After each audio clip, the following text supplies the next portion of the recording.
Welcome to The Medium with Celeste.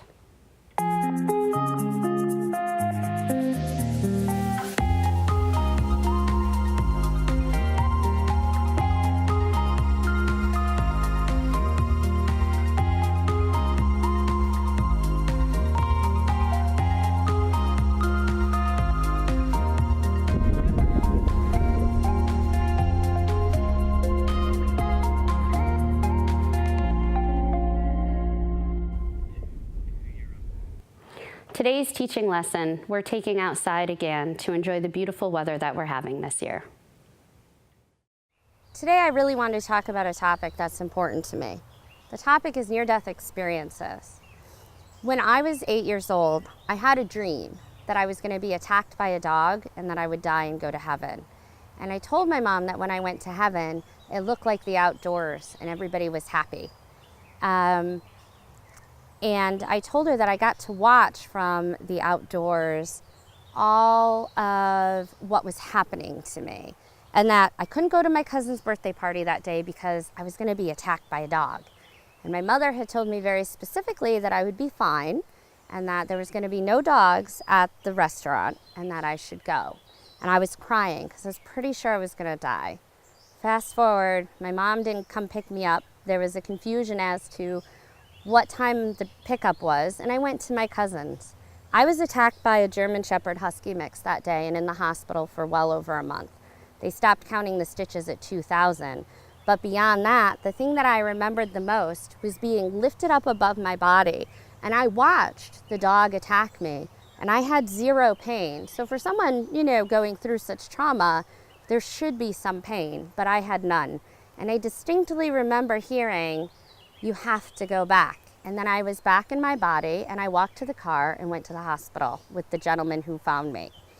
The thing about near-death experiences is there's oftentimes a consistent follow-through with there's a light and then you feel at peace and then you're brought back into your body. Some people get to see so much more. I had a lot of automatic downloads. So there was a lot of information that I just came back with about how the universe works and God and Jesus and Buddha and all of these different things that at 8 years old I really shouldn't have a full grasp or understanding of. So when people are going through near-death experiences, sometimes people will say, I think I had a near-death experience and now I have an attachment to me. That is a rare thing to happen. The only way there's an attachment, whether it be positive or negative, is if they had to kind of drag you back here because you didn't want to come. But usually they don't stay attached to you very long. It's just to keep you where you're supposed to be temporarily. So that's not something that people should fear if they feel like they came back with someone or something. There's always stuff that's going to happen afterwards, and you're going to be more sensitive to spirits or spiritual energy after a near-death experience anyway. A near-death experience means that you've connected to the other side. Once you've made that connection, you stay connected. Your energy will always be connected to the other side. So you'll find that if you weren't before, you're much more empathic, you're much more sensitive to other people's energies, you're much more sensitive to spirit. Like you'll start to feel like you're being watched or like there's people around you when they're not. You'll smell random smells that nobody else smells. You'll hear random things that nobody else hears. It happens that way once you have a near-death experience, and that's actually normal. And a lot of people come back from that experience and want to learn more. I know that's what got me on my path. As at 8 years old, I wanted to know more. I wanted to understand what I had experienced and what it meant, not only for me, but for other people. What I went through could help somebody else.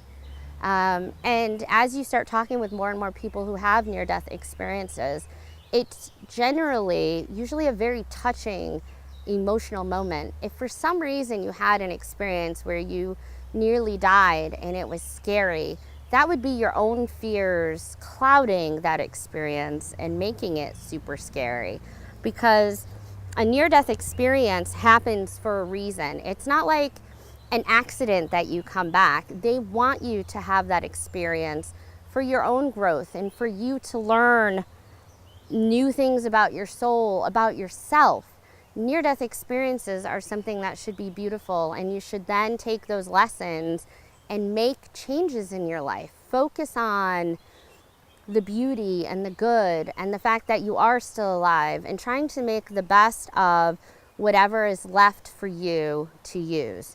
So people who have near-death experiences and then are paralyzed, you know, it's to kind of take you and give you a chance to look at things differently. And it's hard, but it can be done. Near-death experiences are a positive, not always a negative. Welcome back to the studio. Today our guest is Tammy. Hi, Tammy. Hi. Thanks for coming and joining us.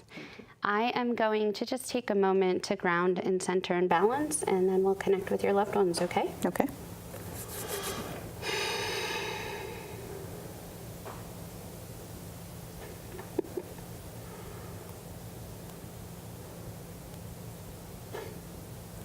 So you have some pushy people over there. Some determined, pushy people. That's what I'm going to say. Because I'm trying to ground and balance. They're like, what's taking you so long? Why do you got to do that? Why are you sitting still?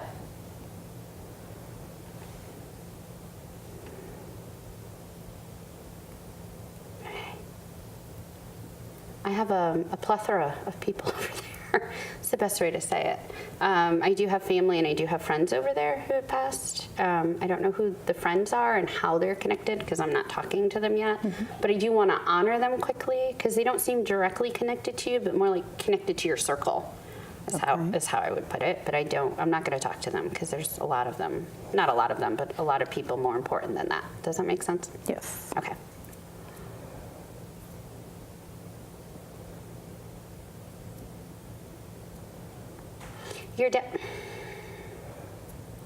Your dad's side wants to talk first. I'm on your dad's side first. Okay. They said that's fine with you. They said they're your favorites, but I don't want to make anyone else feel bad.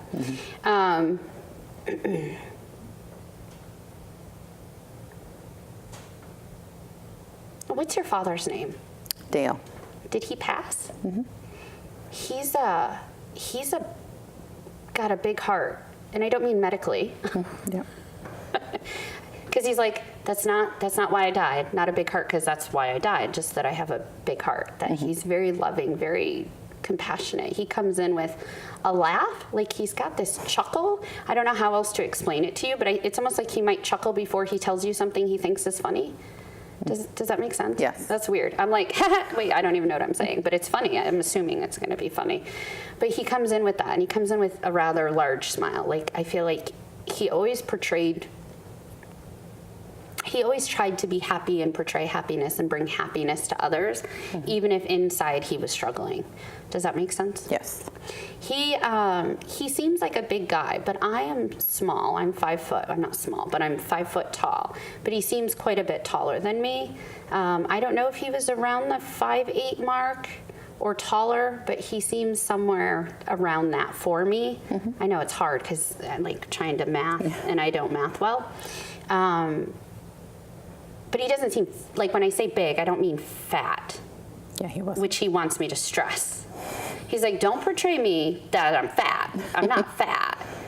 He seems like a normal build. He doesn't seem too skinny. He doesn't seem fat. He's just a normal build, but he's just taller than me. But his energy itself is bigger than life also.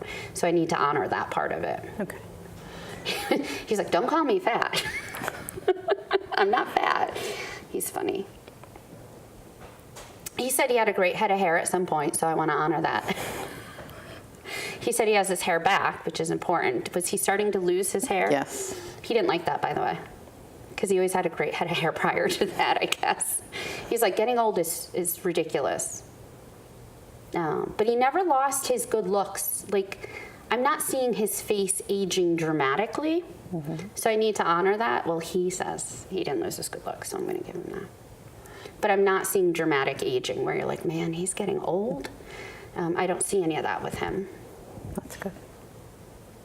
He said he's coming in looking a little better than when he left, though, to be fair. He said something about Yeah, I got it. With his passing, it was difficult on everybody. Like, and I know everybody's passing is difficult, but this is a man who's always been very strong. Yes. To see him not very strong was very difficult for everybody. Does that make sense? Yeah. Okay. And I don't know if he was bedbound or he was in a bed, but I see him laying down for some period of this. Okay. I don't know if that was the very end, because I don't see him in bed for prolonged periods of time. I'm not feeling a stiff neck, a stiff back, but I'm seeing people seeing him laying down, and I don't know how else to explain that to you other than like people coming in and saying goodbye. Okay. I don't know what that means, but does that make sense? Like people just came to say goodbye to him?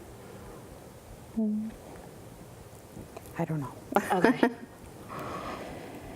He just keeps saying people came to say goodbye to me. He doesn't want to talk about his death, though. And he said you'd understand that. Right. It's not something that is a topic that has any importance anymore. It had importance when it happened, but it doesn't have importance anymore.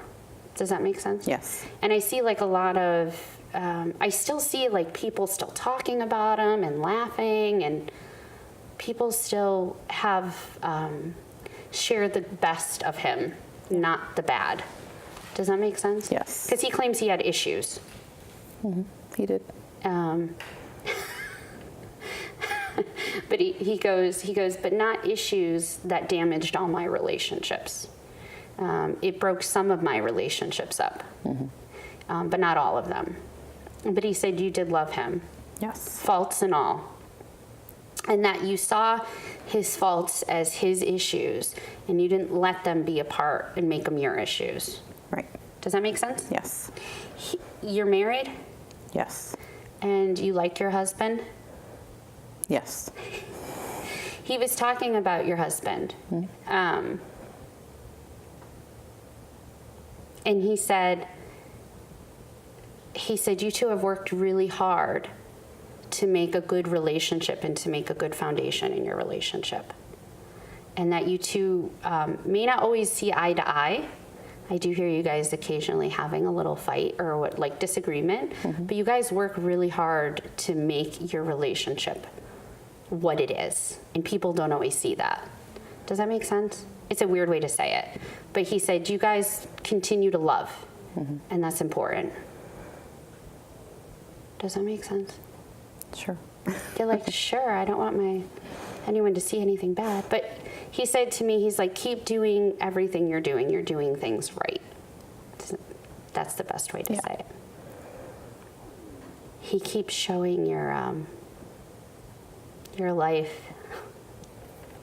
So he describes your life as chaotic. That's the best way to describe it.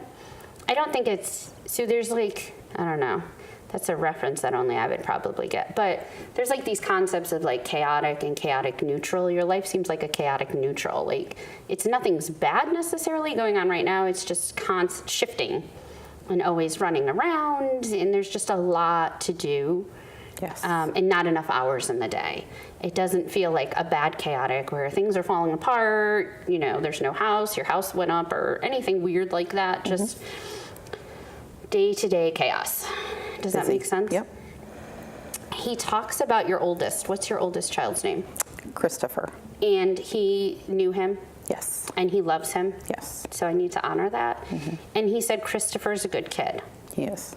He really is. And he said he's definitely one who's always going to make his own path, though. He's not one to have you tell him how to do it. He's one that has to do it himself.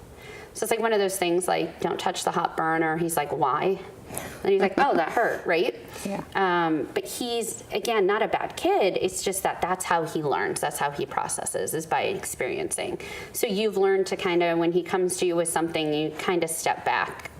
You don't give him an answer. You give him conceptual probabilities rather than like an answer. Your dad goes, those were big words. Those are not mine. I'm sorry, they were not your words. You give him ideas of what could happen or what options he has without being, he's like, don't use big words. I don't use big words. so that he has an idea of where he's going. Does that make sense? Yes. He's older though. Yep. He doesn't look like a little baby anymore. But your dad describes him as a little boy, but he's much older now and much taller. Yes. I keep seeing him as a young adult though. He's 20. He's, but I don't see college. But he has he's training or he's had training. Because I don't feel like he's a dumb kid. I feel like he's following some sort of path. Well, he works. Okay. He likes his job. He likes what he does. Like, I don't see him being like, oh, I went the wrong way, or I feel like he's very contented where he is right now. Yes. And your dad said he's happy for that. And you're contented too, for the most part. And he said, but you have to make some changes yourself. Does that make sense? Yeah. Okay. And it's like you've been holding back on making some big changes for yourself because you're so busy taking care of everybody else. True. That sometimes you forget to take care of you. But you're one of those few people, there, you know, everybody, I will tell her, I got it, Dad.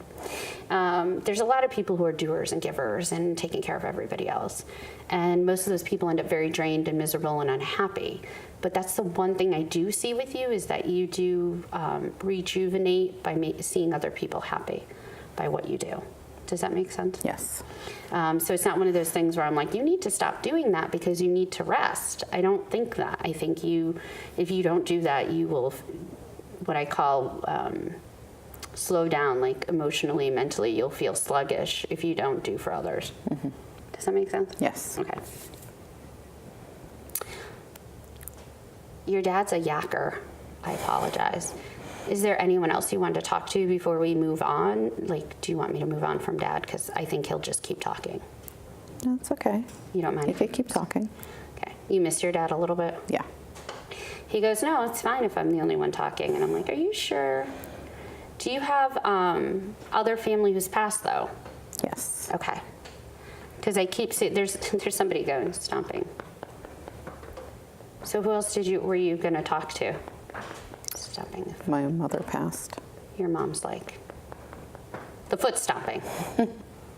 Your mother passed more recently than your dad? No. Or was your dad first, second, last? My dad was last. I got it. I got it, Mom. She said hello, by the way. Okay. You liked her? Oh, yeah. I loved her. She goes, my daughter understands me. That's how she says it. She like, I'm listening. I got it, Ma. So she doesn't come in and hug you first. Like emotionally, she comes in and hugs the grandkids first, emotionally. So I need to give that to you. Okay. She said, I wish that I had time with them, more time with them. That was one of the things that she felt very sad about, not having more time with the kids. I told her, you got it. Your mom has, how do I explain that? I don't want to sound mean.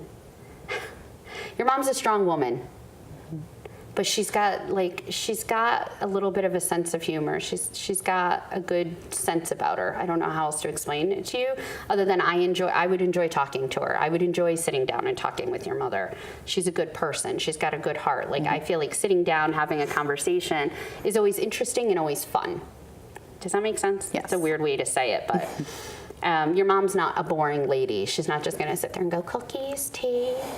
Tell me about your day. Like she's interactive. She's a fun lady. Do you have a dog? Yes. Because she keeps talking about your dog. I have no idea why. But she said your dog is like part of the family, so I need to honor that first.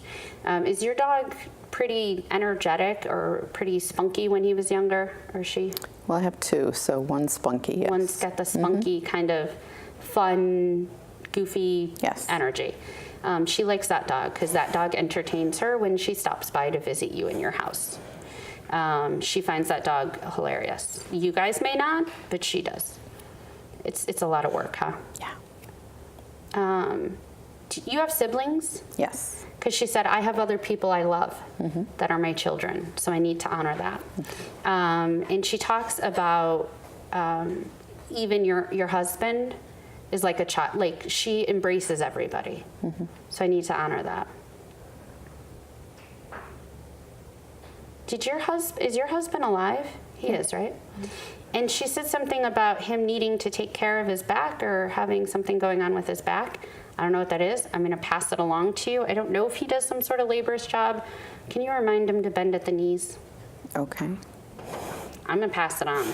It's a weird thing, but I'm going to honor that because she's like, he can't stand not doing anything. Like, he's a busybody. Does that make sense? Yeah. He's not going to be one who wants to be laid up on a couch in pain. So she's just giving you the warning. Okay. I know that's a weird thing, but that's mom. That's mom being mom, looking out for people. Yeah. Because that's what she's always done. I feel like you're a lot like her. I think you are very much a mini version of your mother, always looking out for friends and family and keeping an eye on people. Yes. Does that make sense? Did you lose an in-law? Yes. Okay. What's their name? Sandor? That's a man. Because I was like, I'm a guy, not Sandy. That's what I heard. Is this your father-in-law? Yes. Okay, because he comes in father-like. You liked him? Yes. He's fun in his own way. Yeah. I need to stress, like, different than your dad and your mom, but he's fun in his own way. He loves you guys very much, and I need to honor that first and foremost, because he said to me so much I didn't always get a chance to say, because he doesn't seem very chatty. Right. Like, he doesn't seem like he's like, oh, I love you, come in, hugs, kisses. He's not like that necessarily, but he wants you guys to know that he loves you guys. And can you tell his son, your husband, he's proud of him and everything he's done. I feel like your husband has built himself up, and I don't know how else to explain that, but he's turned himself into something he should be proud of. Does that make sense? Okay. You're like, okay.